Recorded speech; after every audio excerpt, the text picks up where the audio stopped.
there. I mean, Alex Jones may sound crazy, but still has 300 million YouTube. He had 300 million people that have watched him on YouTube. And that sort of fringe, arch-conservative, deeply, I think, racist strain is being tapped into at crazy profit by people in the media. Well, it is. The Democrats have been on the offensive for far too long, deeming any who oppose their views as racist.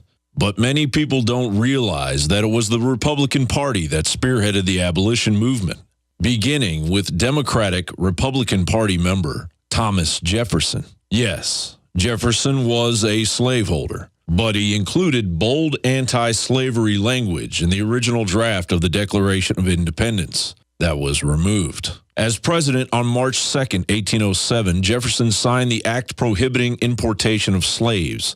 This act took effect in 1808 and was the earliest allowed under the Constitution. In 1863, Republican President Abraham Lincoln issued the Emancipation Proclamation, which freed slaves held in the Confederate States. The 13th Amendment to the United States Constitution took effect in December 1865 and finally ended slavery throughout the United States. That year, the Ku Klux Klan was founded. Historian Eric Foner observed that basically the Klan was the military muscle behind the agenda of the Democratic Party, the plantation owner class, and all those truly afflicted with the mental disorder that is racism. The Klan's purposes were to reverse the interlocking changes sweeping over the South during Reconstruction, to destroy the Republican Party's infrastructure, undermine the Reconstruction state, reestablish control of the black labor force, and restore racial subordination in every aspect of Southern life. By any means necessary, the Klan sought this agenda by threats and violence, including the murder against black and white Republicans. The federal government passed the Force Acts to combat the Klan, but they rose up again. More than 2,000 people were killed, wounded, and otherwise in Louisiana within a few weeks prior to the presidential election of November 1868. Although the parish had registered a Republican majority of 1,071, after the murders, no Republicans voted in the fall elections. White Democrats cast the full vote of that parish for Republican Ulysses S. Grant's opponent.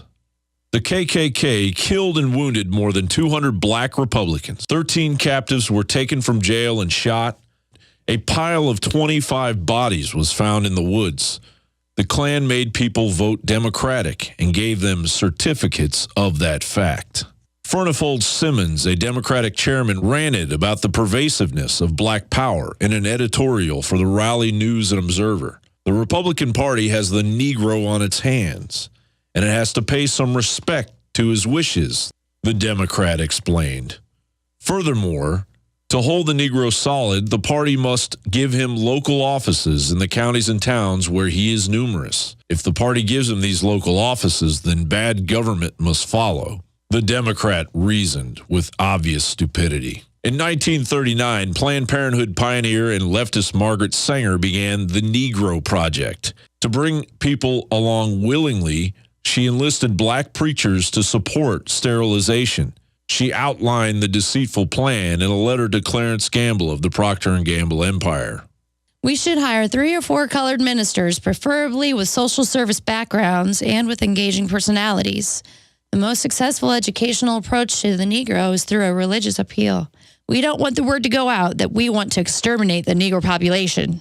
During the 1950s and 1960s, the Klan forged alliances with Southern police departments. Several members of the KKK groups were convicted of murders and the deaths of civil rights workers and children in the bombing of the 16th Street Baptist Church in Birmingham.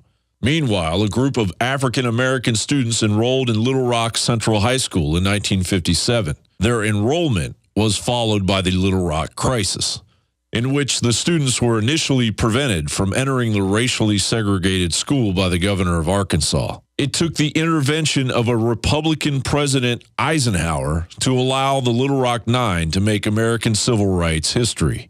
As the horrors of the national civil rights battle dragged on, Democratic President LBJ was pressured to sign the Civil Rights Act of 1964, outlawing discrimination based on race, color, religion, sex, or national origin.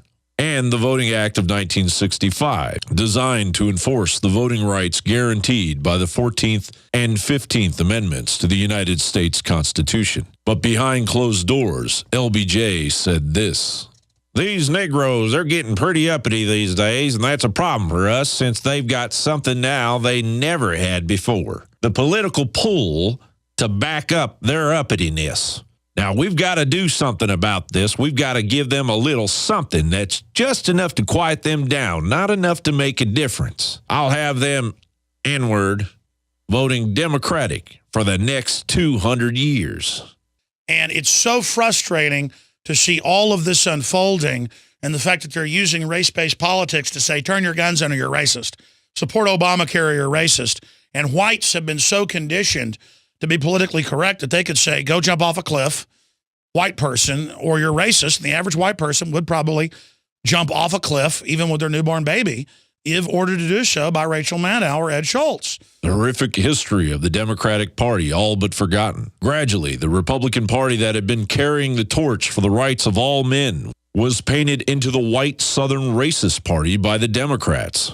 They're trying to act like they have no connection in the past and in the present to what I'm talking about, literally preying on your ignorance.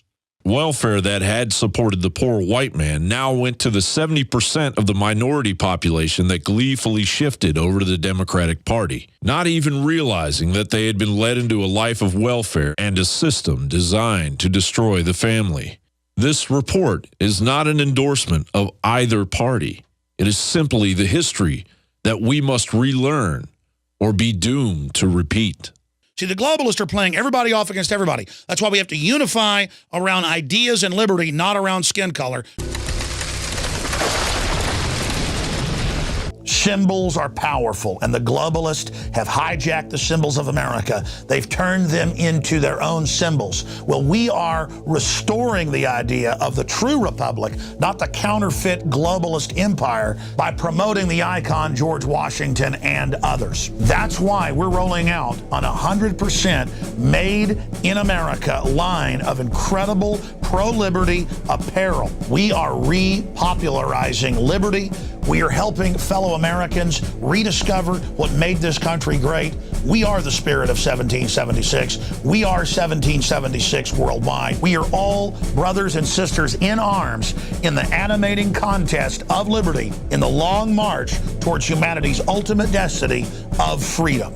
Visit madein1776.com today and vote with your dollars to promote truly made in America, high-quality products, and promote the ideals of liberty.